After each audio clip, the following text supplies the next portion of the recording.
Welcome to the Rebel Rose Show.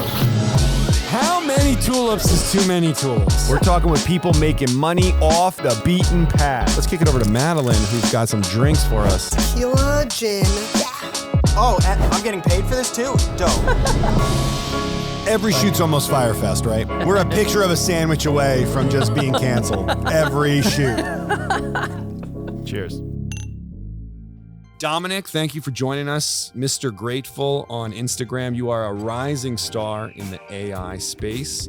I found you. You've taught me a lot about artificial intelligence, and I'm excited to have you on the pod. So thanks for joining us. Of course, thanks for having me. So you caught my attention because you challenged ChatGPT to become your social media agent and get 100,000 followers in 30 days. And on day 22, you did it. So I'm so curious to learn how.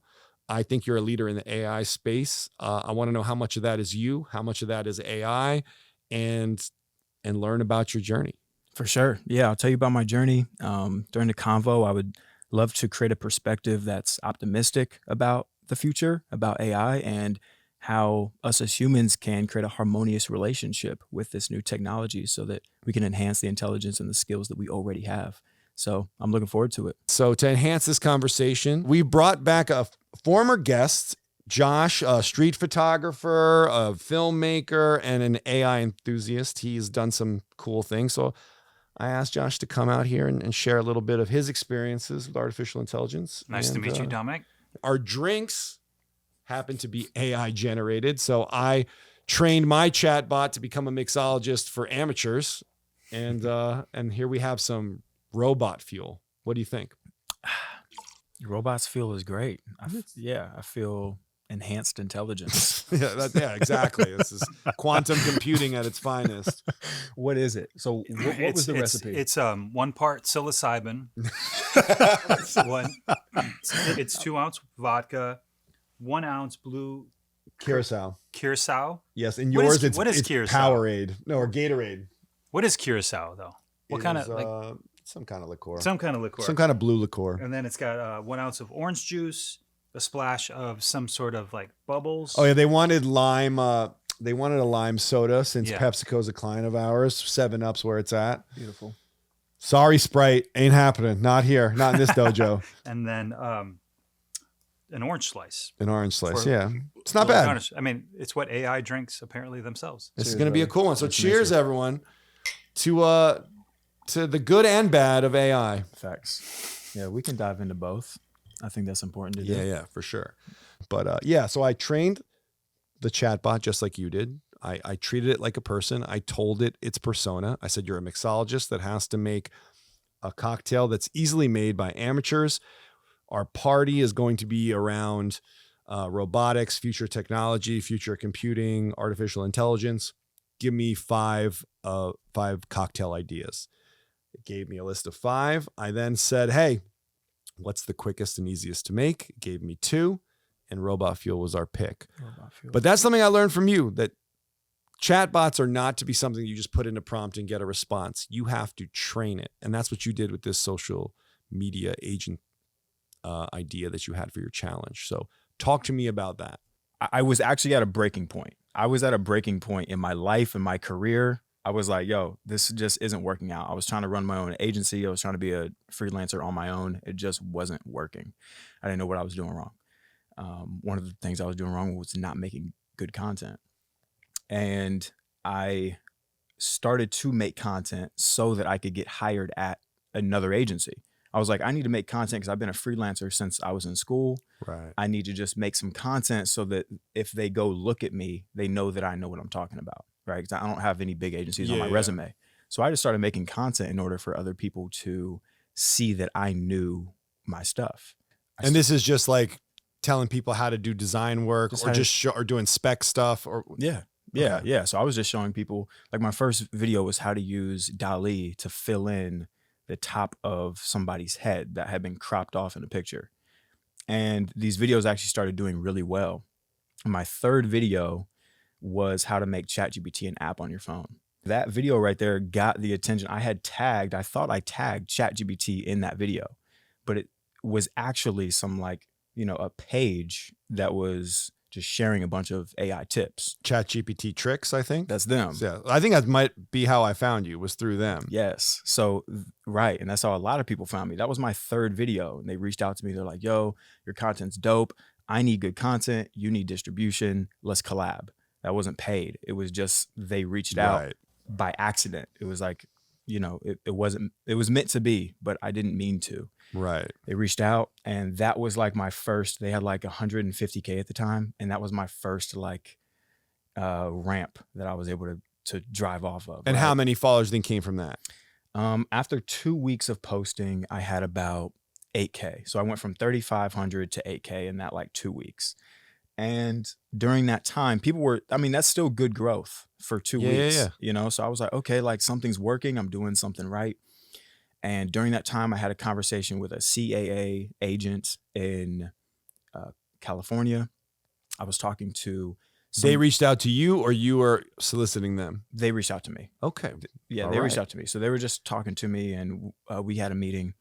And then I saw somebody on Twitter, and he basically gave GPT like $100, and he was like, make me as much money as possible. He called it Hustle GPT. So I saw that. And then there's this other guy that I follow. His name is Rico Incarnati, and he talks about how to grow on Instagram. And he had this thing about, doing a challenge gets people involved in your journey. So one day, I meditate daily, and just one day I was sitting there just like, hanging out, eyes closed, just thinking. And I think it was in retrospect that these three things in my life had come together to make Agent GPT 100K in 30 days. It was like I had talked to a agent. I saw somebody do really good with a challenge using GPT, and then a challenge over here. This guy grew a lot. So in that moment, it clicked, and I was like, okay, Agent GPT, 100K in 30 days. Don't worry about the money right now. Just like build your distribution. I texted my friends immediately. I texted them. I said, I'm about to blow up. And I had the receipts. I texted them. I said, yo, I'm about to blow up. I knew it. I didn't even make the first video yet. I just knew it. And then that video right there, the announcement video of Agent GPT, it got like 1 million views. I just hired GPT-4 as my social media agent to get me 100,000 followers as quickly as possible. People from like 101 countries from all over the world. I saw like the stats or like the insights or whatever. It was like 101 countries all over the world started to do the challenge too. And it just started to expand and blow up, and people from all over the world were reaching out to me all of a sudden.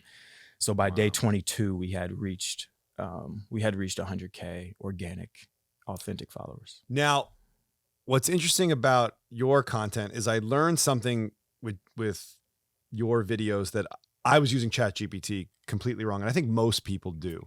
It's like you put in a prompt, it answers a question. You're like, that was like, whatever.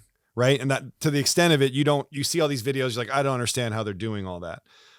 Because when I do it, I get a silly response. Sorry about this. I know it's a bit silly. Your video was the first one that showed me that like you have to train each thread as if they're their own being.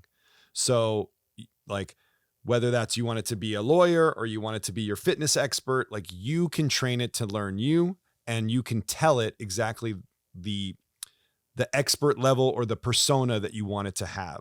So in your challenge, you told your chatbot to be a social media agent, and just to give you kind of strategy ideas on posting schedules, ideas for videos.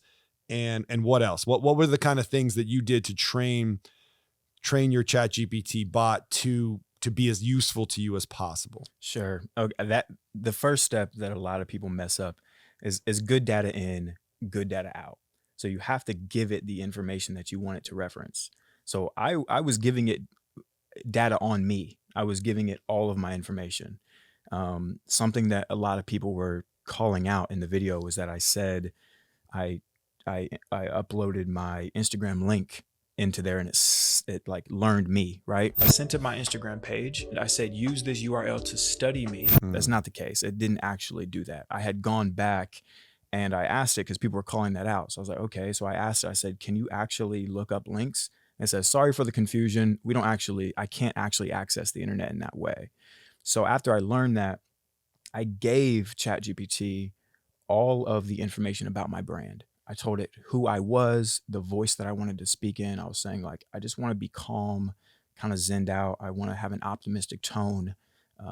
I was just telling it about myself. I was describing me and who I want to be so that when it's giving me ideas, it can tailor it to me.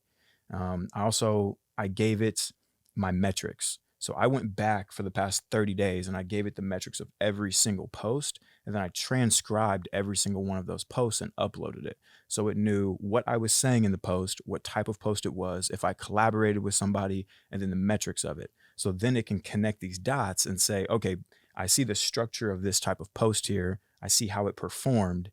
And now I can give you more tailored results based on what's performing well versus what isn't.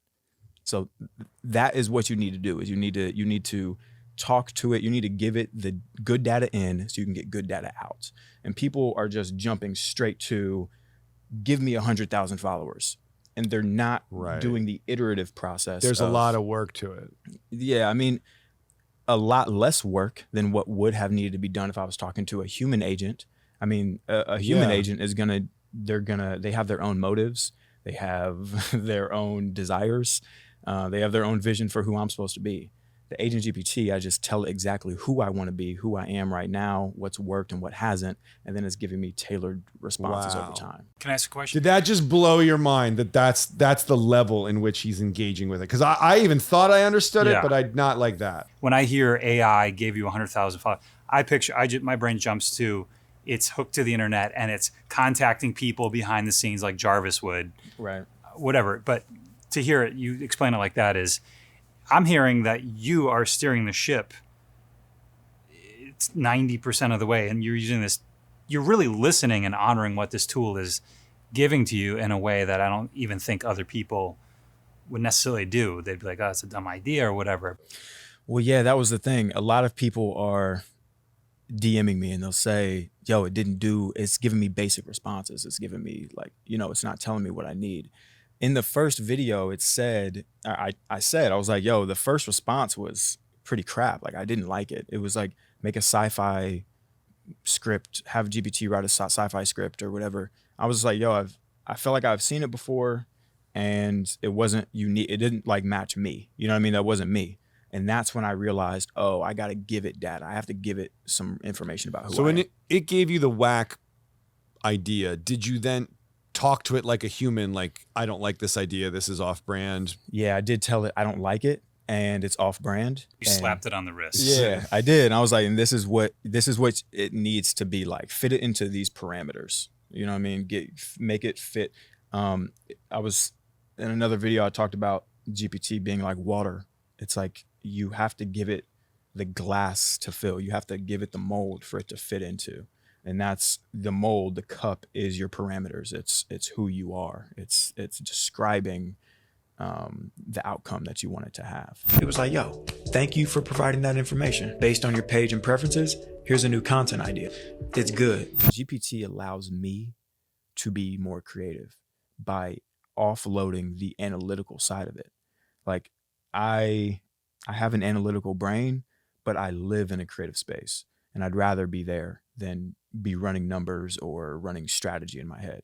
So I'll give the strategy and the planning and the whole like what's working, what's not based on the metrics to GPT. It's a supercomputer. This thing, we have like the most powerful technology ever existed on our phones, like in an app now. You know what I'm saying? Like within reach. Right. Everybody has this. So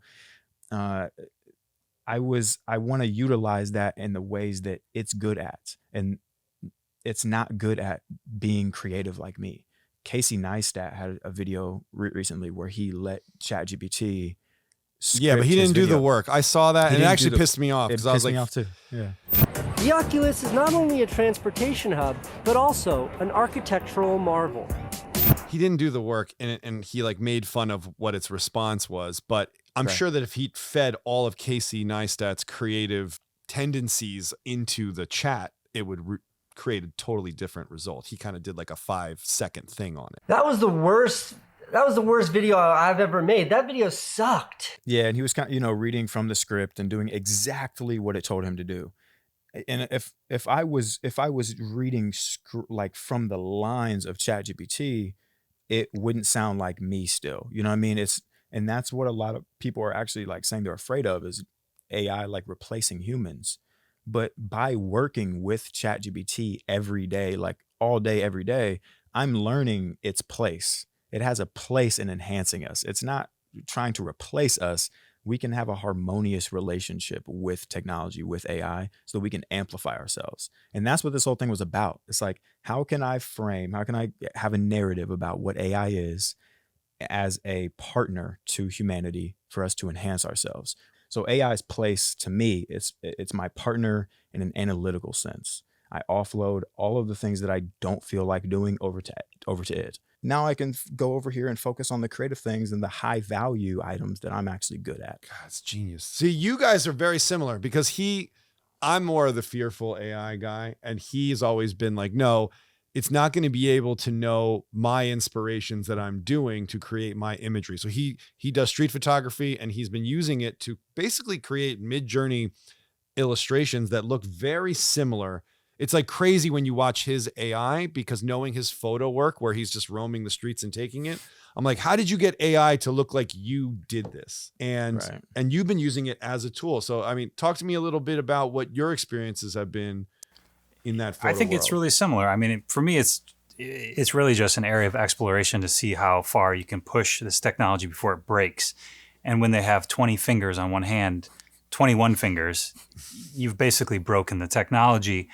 But it's doing so many things right. Still has something off but I don't know. It's all just a fun exploration for me to see what the current state of that technology is. And when I was using it a couple months ago, it right out of the gates was amazing. And now it's only getting better. And so for me, it was just like, as a street photographer, some of my dream shots, let's say to go to Russia and take photos of some like widowed oligarchs. Only Josh goes to these weird places. We You know, eat an that- ice cream cone That would make a nice photo. in front of the Kremlin. So I got to like play with that on my laptop, in my underwear, on my couch, and just explore what my dream scenarios could be. And maybe one day I'll go to Russia and do that. I don't know, but it was more just about trying to break the technology. It's been enlightening just to be able to poke the machine in the ribs. Yeah.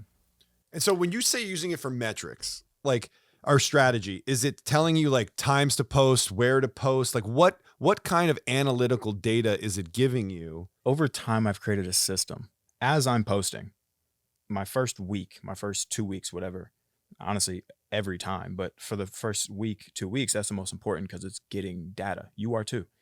And I'm telling it what time I'm posting, if I had a collaborator on it, if how long the reel was, the transcript of it.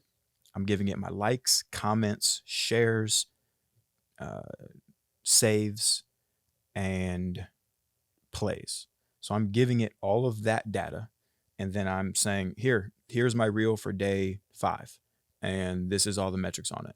Then, at the end, it'll just say some basic like, hey, congratulations. It looks like you're really connecting with your audience. But one of the posts, it checked it and it was like, hey, good job on posting this today, but it seems like this didn't really connect with your audience the same way that, for instance, your Disney post did. And it was like, here's some reasons why that might have happened. And then it broke down, why the Disney post was actually successful, and then why the one that I uploaded probably wasn't. And it was good reasons. The Pixar one was really cool. This guy looks great. He's got it covered. Thanks, man, but I'm talking about you. That's your idea, or that was ChatGPT's idea? So that was actually my idea, but ChatGPT. So what I'm doing when I'm giving my script is I will have a basic idea. So it will give me an outline. It'll say, here's 30 days of ideas. And then I'll go through and kind of, subtract some ones that I don't like. I find the ones that I do. I'm like, okay, this is a good starting place, but they're very vague. The ideas that it gives may be, share a new tool that could be used in an industry outside of design, right? So then I'm thinking, okay, well, what tool could that be? So then I'll take that prompt and then I'll do some research, look around, find something like that, and You then I'll couldn't use go it. give me some ideas for tools. They can't make it more specific through the. The problem is that the training data stops in September of 2021. So it cannot access any information after that. That's the data it was trained on. So any new information that you want to give it, you have to give it. You have to upload that into ChatGPT. Does that information go to their database that other people then can access, or is it just yours alone? Well, yeah, that is where. Okay, yes. So when you upload information into ChatGPT at all, you are basically giving it to public domain. You're saying that this is. I tell people, do not put anything into ChatGPT that you would not tweet, or that you wouldn't put as your Instagram caption, or you wouldn't post on Facebook. So Social Security, your bank info, none of that. Who you have a All of crush it. on? All Big stuff. anything with IP, anything that you wouldn't want to, anything confidential, don't put it on there because it immediately becomes public domain. In other countries, basically everywhere other than the U.S., I'm not a legal advisor or anything like that, but this is what I've learned from the legal advisors I've talked to, is that anything that you post on ChatGPT outside of the U.S. immediately voids you right to copyright it. In the U.S., you have a year basically, but anywhere outside of that, if it's published, it's considered public domain. You can now no longer copyright it or trademark it. So if I write a script, if I write the next big hit script, I put it into ChatGPT to see how it can improve it. By uploading that script, you're saying in a year's time, it'll be public domain? You lose IP. Whoa. In America. In America. Whoa. Yeah. Okay, good. So you need to be, you do need to be careful with what you're uploading. I have a question though. I want to get a better idea of this huge bump in followers you got. What percentage would you accredit that 100,000 followers to AI, and what percentage would you accredit to your discovering this topic that's incredibly interesting to you? That's a great question. So as humbly as I can say this, I've always felt a sense of urgency to create, just a bit of a difference in how I thought based on the people that were around me. And for a long time that hurt me because I didn't know how to really fit in. I've always just had this meticulous nature about me of how to do things properly and how to create. And I think that it took, it was like I'm the car on the cliff. And it was just like you drop GPT on the hood, and then it finally, it was the weight that it needed. No, I like just, that. It was going there, it was going in that direction, and then all of these things coming together, like at the right point in time. Just timing's a huge part of it, because Yeah. you did the Wayne Gretzky thing where you went where the puck is going, not Right. where the puck is. Right, exactly. And also your branding, your aesthetics, your presence on camera, like everything about it led itself to propel you. So you would have been on your way. This really ushered helped. it in. Yeah, it really just it was like the rocket fuel, that I needed. But I think that when it comes to other people, they can do this properly. There is a formula to actually be able to succeed using AI, and that's what I was trying to show. You don't need to have all of this background in design and all the stuff that I have, because you can do it in your own voice. You can do it in your own way. And as long as you understand that you're not telling GPT to make you a millionaire and make you successful and make you famous, you're asking it to just offload the task that you have trouble with in your own period of growth. And That's a less sexy headline though than AI got you 100,000 followers. It's true. It's true. For sure. Yeah, for sure. Yeah, people don't. I see these headlines like AI made the cast of Family Guy into like a real life images or whatever. I'm like, no, there was some human who beat his head on his computer for a month, generating those images with the help of AI. Right. Less sexy headline. Yeah, we just learned this from Enrique on set, but like we were talking about the AI in the Weekend song that was blowing up, and that song sounded amazing. I came in with my ex like Selena, the flex, bumping Justin Bieber, the fever and left. But what I didn't know is that guy Ghostwriter is a songwriter that does work with them, and he makes hit songs. So when you get that headline of AI made this Drake and Weekend song, you assume that this supercomputer just, I asked it to do that and it made it. But it's not true. It was able to clone their voice and do things that probably are problematic for some people in their own right. But it was a super talented person that just used those as tools, a producer that no longer needed the artist because it had enough to replicate it. But he still like put his spin on it. Or if you see like the presidents, like they have like all the former presidents playing Call of Duty. Did someone say bomb? Barack, shut the fuck up. Joe, where the fuck did the bomb go, you old piece of shit? What's a bomb? Oh my fucking God. It's funny. I don't think AI is writing that script. I think there's some college kid writing those scripts and just using those voices as tools. Right. So like there is some misconception by the headline nature of things. But so like you should get the credit for that 120,000 followers in 20 days or whatever it was, because of your creativity. But you utilize the tool to wield the power of it to make you sharper and make it more efficient. Yeah, for 100%. Sure. I'm noticing that. I'm noticing what you guys are saying as I'm working is that there's a funnel, and at the top of the funnel is headlines. That's the very top. It's just getting people in the door. And once they get in the door with the headline, 100K in 30 days by AI social media agent. Cool. That's going to get your attention, right? Next stage is then realizing, oh, okay, there's some more work that goes on behind here. There's kind of a relationship that you have with AI. Okay, I'm opening myself up to that idea. And then you get into a field of, oh, well, I actually have to make content. I have to edit things and I have to do that. Okay, well, what goes into the editing process, And well, why are you even editing and making the content in the first place? Are you trying to sell something? Like, what are you doing? Right. Okay, well, now AI can help me with my landing page. And then the next phase of this at the bottom of the funnel is how can you build a business with AI? Let's remove followers. That's just the distribution channel. Yeah. Are we able to build a business? Can we build an enterprise using AI? And can you do that alone? Are you able to make an entire structured business and use just AI as your employees?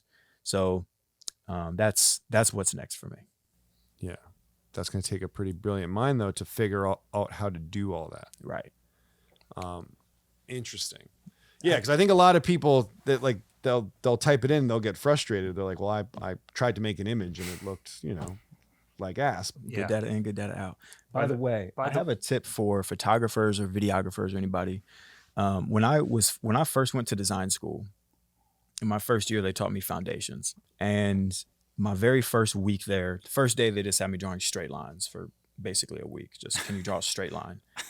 And then after that, they had us doing master copies basically giving us a Leonardo da Vinci painting and saying, paint this, repaint this, make it as exact as you can to this Leonardo da Vinci masterpiece.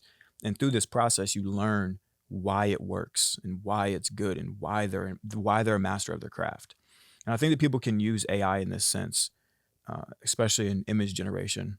More importantly, in your situation, if he's a street photographer, go in there and make a prompt that says architectural, surreal street photography in New York, of Canal Street, black and white film on a Fujifilm, this millimeter lens, whatever tool you use, and just render out 100 of those and find one that you like that's stunning, and then go try to recreate it, try to remake it as a human with your camera. And you'll learn things through this process. This is a way that AI can be a tool to amplify your own craft rather than replace it. I have a quick question. What version of ChatGPT did you start on, and has it changed? Good question. So yes, I started on 3.5. Which is 6 months ago. This thing's evolving so fast. Dude, it was only 6 weeks ago, I think. And 6 weeks ago? Yeah. ChatGPT. I don't know if you can pull up the Instagram. So you were on 3 when we were doing those morning meetings where you're making images. on Zoom. Well, with yeah, us. that All right, was so scroll down until you see ChatGPT 4. So in not even 4 weeks time, in And did you 22 days, you hit your challenge. Were you making videos every single day? Yeah.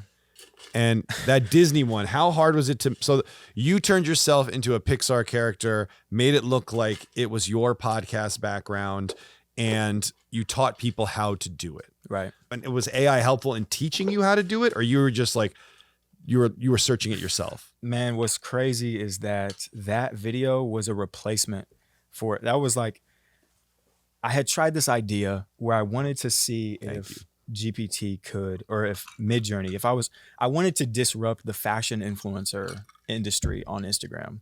And I was trying to basically show myself like Midjourney taking pictures of me with like fashion influencer aesthetic, but it wasn't getting my face right. You could tell it wasn't me. So I was like, damn. And I went all day on this, like making this piece of content. It didn't work. I was like, I got to do something else. Like, you know, it was an So accident. was that a prompt you got from your agent? Yeah, it told me to make a fantasy character using AI, and it was one of the tools that I had. It was one of the ideas that it had given me over like 30 days or whatever. Okay. So I had to go back and like reference, and I was like, okay, what ideas has it given me? How can I, you know, turn this into something good? And then that's when I saw that one, and I said, oh well, I think I can do that. You know, it worked on Snapchat. You know, people use like the Disney Pixar like Snapchat filter all the time. I think people would like that, you know. I just didn't expect it to be the one that hit. I thought the one I was actually working on was going to hit. And that was just like a fill-in video that I just had to get out really quick. How'd you get the mouth to move and match with your... Yeah, so that's on a platform called DID. Which is another AI tool? Yes, it's another AI tool. And I recorded my voice just on my phone. So I just recorded myself saying the script. I wrote out the whole script. Then I recorded the parts of the script that the Disney Pixar character is supposed to say. And then I took that recording, cut it up into its different lines of script, and then I uploaded that into DID with the picture. And what it does is it takes what the words you're saying on the recording, and then it animates the mouth to move to those words. And voila, look at you with your Disney self. So you make this video as the Pixar character, teaching people how to do it. You post it. Yeah. It goes viral.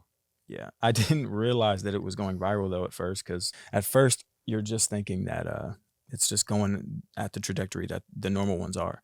But this one just kept going. Yeah. This one just keeps rising. Yeah. Just notifications all day long. Yeah. At this point, Instagram just kind of chunks all of my notifications. I'm not sure. It might do that for yours too, but now it just... We're not as popular as... Yeah, I don't. Yeah, we don't got that kind of juice. It just must be nice. Look, it just... Chunky notifications. It chunks them into like... I'm like, Steve liked my post. Thanks, Steve. Yeah. Wow. So you get 35,000 others liked your post. That's his the chunk. Yeah. That's his chunk. It'll just give it by post. I get those by the sixes. Like 6 people like your post. I'm like, let's go.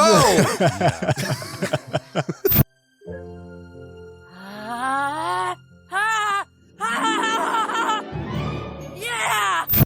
Hey, that's where I was for a long time. You know, this is new. You know, this is new to me. But also, every post that you're bringing is bringing value, which is one of the biggest things of social media. Is if you can give your audience value, 100%. Like you are educating people, they can walk away and put those into implementation for themselves. Yeah. Whether it's motivation that you're giving, whether it's actual like tools like screen sharing and showing, like that is a killer recipe for social media. Social media is a little disruption of our time, and we're constantly scrolling, and some of it is just like thoughtless. Yeah. And then there's things that we linger on. I think the algorithm probably enjoys that for sure and rewards that. And yeah. So the fact that people are sharing yours makes it more shareable. It's like, hey, check this out. Mm-hmm. I think that's a huge component to it too. And you are constantly bringing value, and that is what builds community. Because then there's people that, if they experience that value, then they're going to be in the comment section with any troll that does go in there, right. and they will viciously defend. Right. Because like, hey, you don't belong here. You don't understand right. what this guy has done for X, Y, and Z. Get out. Yeah. And that is what community is when you can remove yourself and the people that you brought together are still moving and talking. That's community, right? It's like a community is it's a borough in New York. It's people who are moving around, talking, going to businesses, meeting up with one another. It's a community of people. They're talking. They don't need you being there directing them on what to do, right? So that's what the community is. And I think that we've built that because of that. When there's trolls or anybody that comes in the DMs or in the comments, the other people of the community kind of educate them and help them in a very like understanding and empathetic way. So I think that we have built a good community, and I think that it comes, like you said, with adding value. There's a lot of people who have tried to recreate the 100K challenge, and it doesn't work because they're doing it to get 100,000, right? Instead of providing the value to other people of what they're doing for it to work and how they're helping. Did you have any hesitation to? It's a vulnerable thing to start a challenge. You know, you might have only 3,000 followers when you started, but I'm sure a lot of them are actually close personal friends when you have them. So like to put yourself out there and to fail on a public stage is also something that's a vulnerability that a lot of people aren't willing to take. If I knew how hard this was really going to be, I might not have done it. However, it's been incredibly rewarding. And I think that if somebody wants to start a challenge or just take that leap, like just do it, because the minute that voice gets into your head of like, this is going to be difficult, this is going to be hard, you already lost the battle. You know what I mean? You already lost. So no, there was no hesitation. I just knew that I had done this before. If I put myself up to a challenge, that's what's going to hold me accountable. These people here are going to hold me accountable. And I'm just going to do it. And if I fail, good. Then now we know why I failed, and then we can try something else. Right. You know, not afraid to fail is pretty big as well. Yeah. But you have a unique delivery, right? You're very calm, you're thoughtful. There's no wasted vocabulary in your post. It's very, I mean, I'm sure you're scripting it out and reading it, but to an extent there is like a demeanor that you have that is very soothing and educational and easy to follow and understand. And so I think that's a big appeal to you. And also the name Mr. Grateful just only brings positive vibes. Where did that come from? Good question. I had a book that a friend gave me back in the day. It was in 2020, like COVID times. And it was called Original Goodness. And this book was the most, it was the most positive, enlightening book I've ever read. Original Goodness. Original Goodness. And it is written by like an Indian author, and I don't quite remember their name right now, but it was just written so beautifully, and it's like it was just very spiritual, and it was talking about how gratitude is like the highest form of vibration, like it's like the highest attainment that you can have, you know, as like a vibration in your body. And I just really fell into that, you know, because I was at a time where I was just desiring and wanting, like I needed, you know, more followers, more money. I needed like more clients. I wanted better house, better car, better stuff. And I was just like in that state of mind. And Mr. Grateful was born when I just became grateful for what I had right now. And that opened myself up to all that was then meant for me afterwards. So that's where Mr. Grateful comes from. And that's kind of the philosophy that I'm trying to make contagious in the community. There's a lot of miserable millionaires. It's because of that. Yeah. Yeah. So the he who wants more is poor is probably the best saying that everyone could learn. Yes. So I like that. That's a good vibration to put out there. And obviously it's working, especially with the help of some AI, you know, strategy and analytics behind it. Yeah. I'd like to pull up some of Josh's work here and see a little bit of where he's gone in the space. And I'd like to talk about tools, right? It's one thing to get the analytics and to know, but like there are a lot of interesting tools out there. Like you just said, that was a DID. Yeah. DID is a cool tool. Mid-Journey, if people aren't onto it, is where you should be.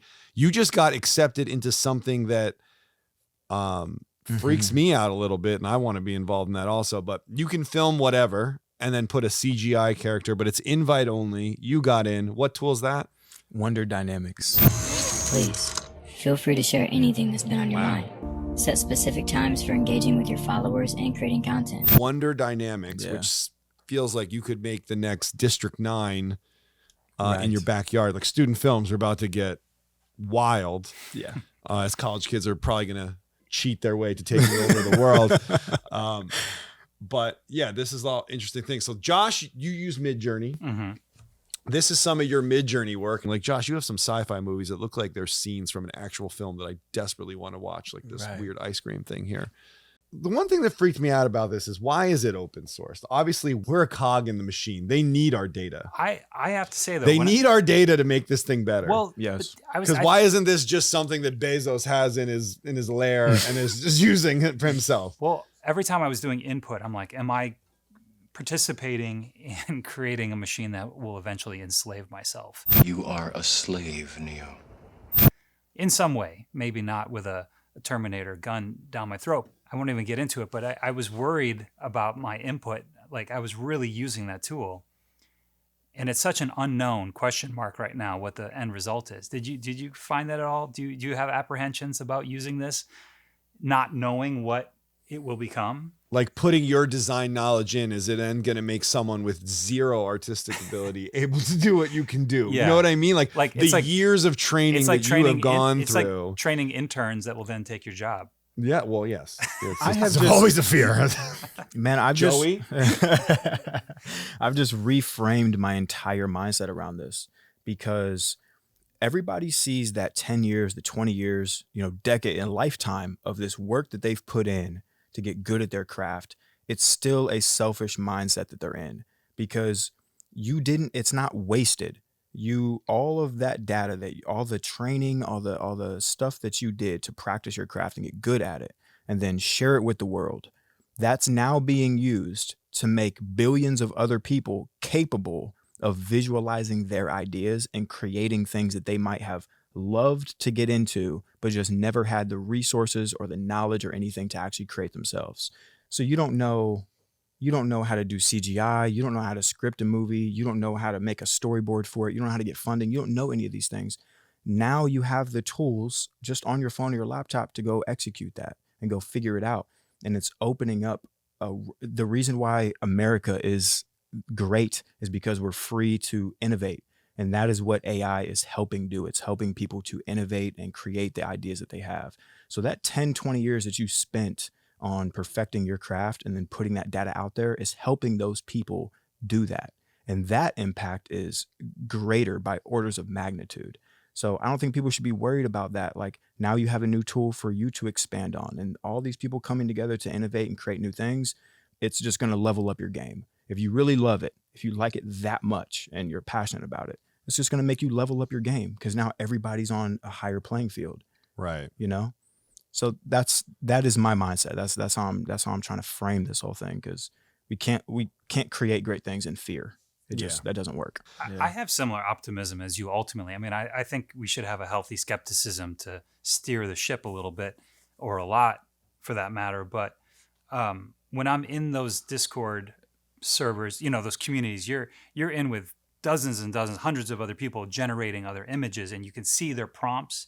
You can see what they're making. It's just really kind of a utopian creative community, and there are not those trolls. There is not that negative Discord. It's really, like you're saying before, it's a supportive community. They're just literally creating for the sake of creating, testing those robots, whatever it is. And I think an interesting thing is, like, right now there's no legalities, very few legalities around AI. It's such a confusing new topic. And I've seen this happen with crypto, with hip hop. Before legalities can come in, litigation comes in, these communities thrive and culture thrives until... And then the machine gets until the machine gets its fangs even like in it. Early social media was amazing, and then it started to be used as like a weapon. Yes, it's like weird. This is like the birth of the golden age of AI. Who knows where it's going to go? Let's stay. I want to keep this man's attitude of being positive, because I think that's a great way to look at it. I do too. And then negative thoughts will just spur negativity. So So I'm I in should agreement be more of quiet. that. I should be quiet. No. I'm the negative one. I'm the one that's going in. I'm telling you about the chat rooms. Nah, look, because you're right. Social media did get eventually it got weaponized. Yeah. That means AI is going to be weaponized. Yeah. Like that's just human nature. We're going to do that. Right. However, And hopefully something new will pop up. I don't know what's next after that. it's like, well, unless you're going to do something about it, like unless you're going to like protect against those things, if you're going to be on a red team that like an AI red team that's actually going to like solve those things, don't freak out about it. You know what I mean? Right. Like, what are you doing? Like, use it to create, use it to help yourself. Unless you're going to like make something that's going to help avoid that, you know, just put on your seatbelt, you know, Right. and be along for the ride. Like, that's how I feel. But yeah, there are ways that it's going to be weaponized. I saw that chaos GPT. Mhm. I mean, I don't know how serious that is. Mitigating the risk of extinction from AI should be a global priority, so says this warning. I don't know if I should worry about that. I'm probably not. I heard its initial. What is it? I don't know what that is. So, well, this is something I want to talk about with you, is that there's ChatGPT and then there's autonomous AI. Right. That if you give it a task, it will work forever to figure out the task. And you can actually watch it kind of problem solve. Right. Yeah. So like what is the main difference in where do you think like the biggest future of AI lives? Is it these autonomous things, or is it like this using AI as like a tool for the human? Auto GPT is essentially, with ChatGPT, you give it one prompt, it'll respond to you with one answer. Then based on the answer, you'll give it another prompt, it'll use that as context and then give you another answer. It's like it's a conversation. It's a combo, back and forth. It's like it's your Jarvis. Right. So what happens is with Auto GPT is you give it not a prompt and then an answer and a prompt and an answer. You give it the end task and it will write its own prompts and then answer its own prompts and then use the answers from its own prompts to then write the next one. Then it will continually use the context from those prior prompts until it achieves the end goal. You tell it your goal and it will write a perfectly optimized initial prompt to train that new thread. The difference here between Jarvis or Siri with AutoGPT or ChatGPT is that these programs are language models. They don't have interactive capabilities yet with outside platforms until they start introducing plugins and things like that. Now, a plugin is essentially where it's a bridge between ChatGPT and another application, and it allows the large language model of ChatGPT to speak to other tools like Expedia. So now you can tell ChatGPT to book me a flight, and then it'll talk to Expedia to go find the flight and do all the work for you until it goes in. Now, in order to do that, you got to give all your personal information. It has to know all my passwords. It has to know my credit card info, right? All that has to. Yeah. So I think what's happening now is, you know, ChatGPT is being used to facilitate the whole shopping and searching experience. So it's like a Google replacement, yeah, and like a Siri replacement.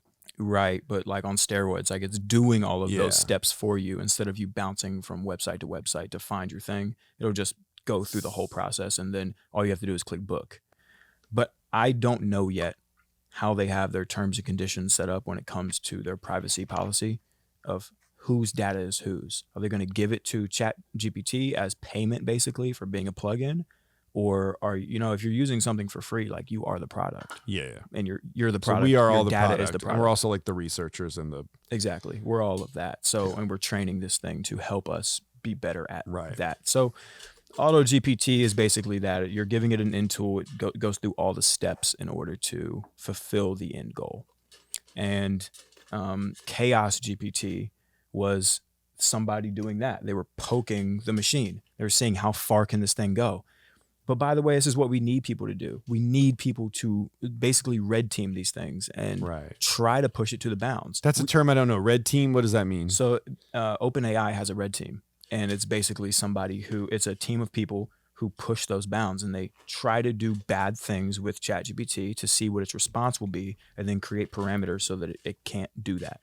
Shall we play a game? Let's play global thermonuclear Isn't it AGI? What's the difference between AI and AGI? Wasn't that auto-generative? Great question. Okay, so AGI is artificial general intelligence. General intelligence. Okay, so artificial intelligence is like ChatGPT. That's what you're using now. It's artificial intelligence. It has one set task that it can do. Okay. GPT is a large language model. It's a chat bot. All it does is you give it words and it gives you words back. That's all it's supposed to do. Same with like an image model. You give it text and it'll give you an image, right? So that's a medium.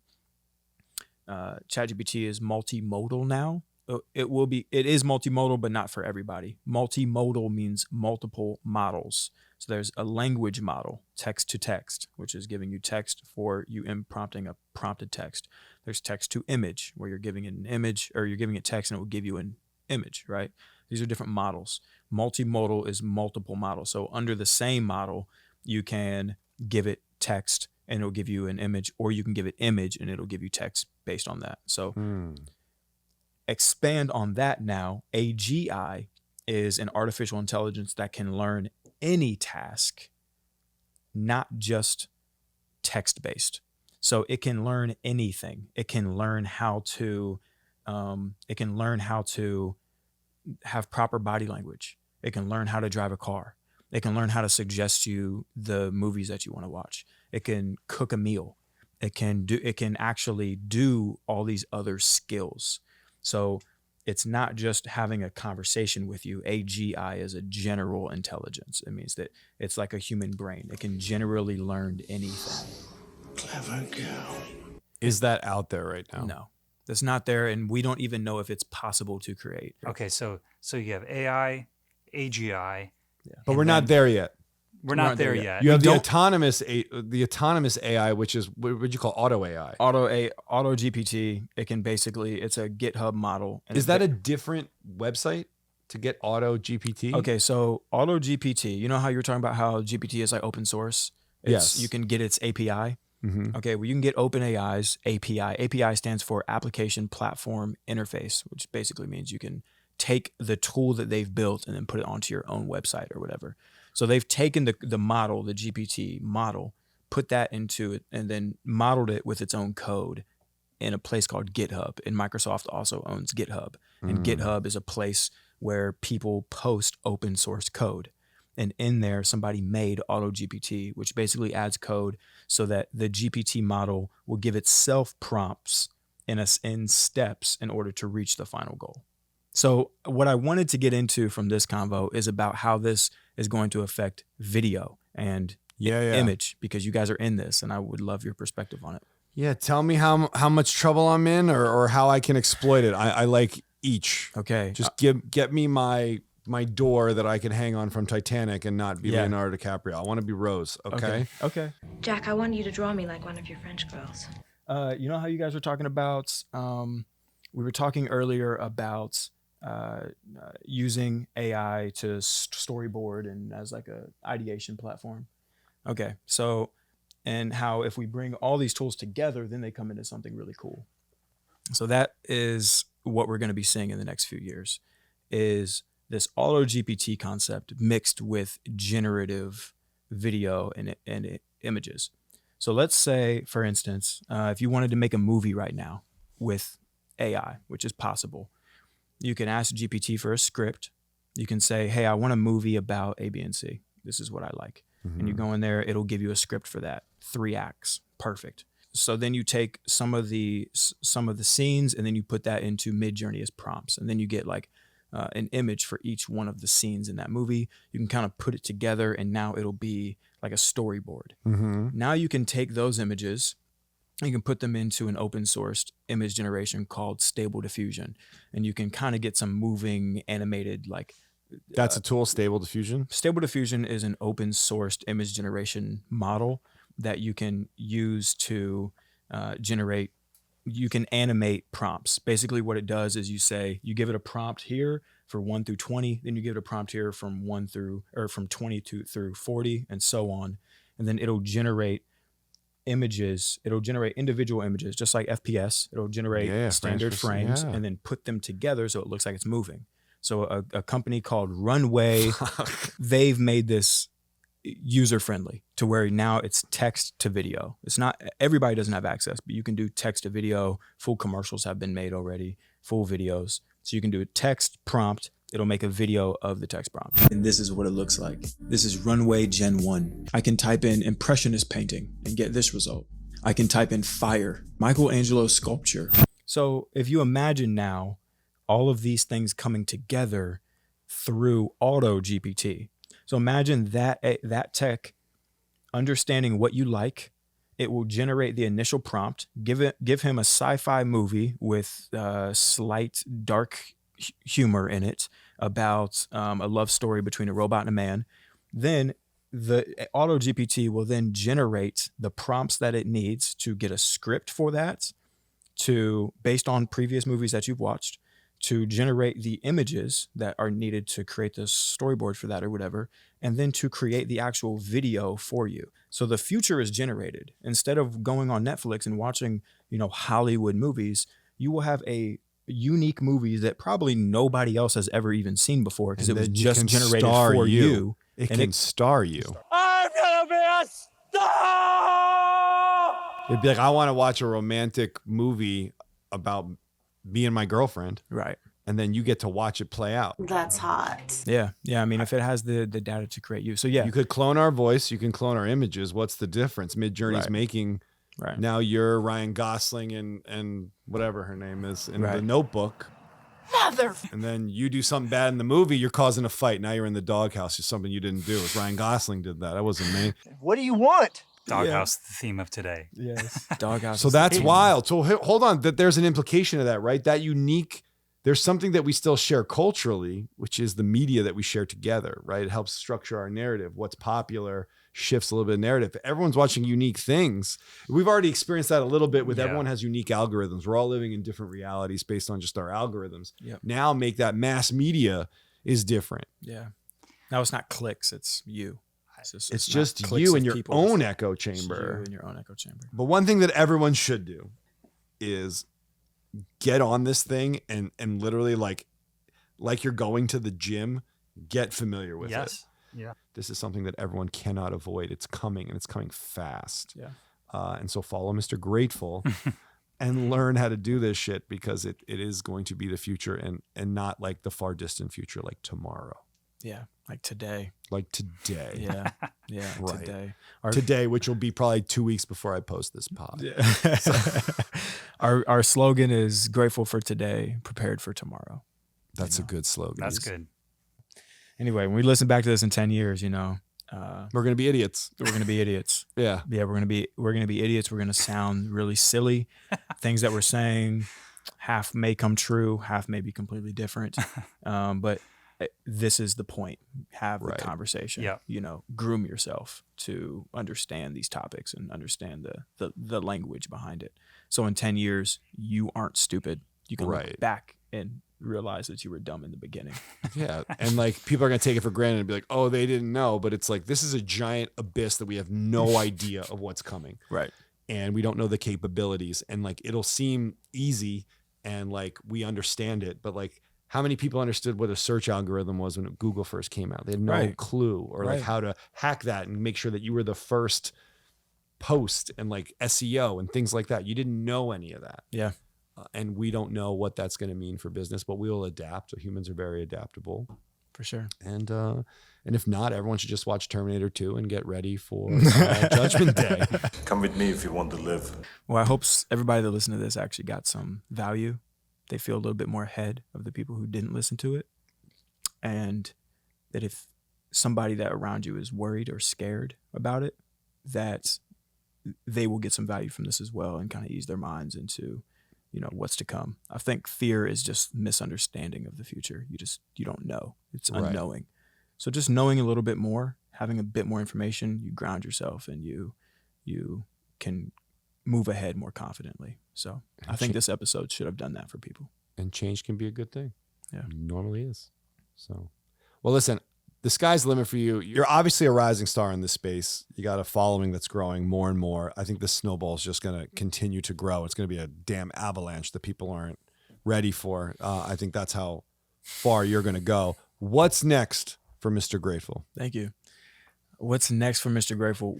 So what I've done so far is I've created an agent, social media agent, to get me to 100,000 followers in 30 days.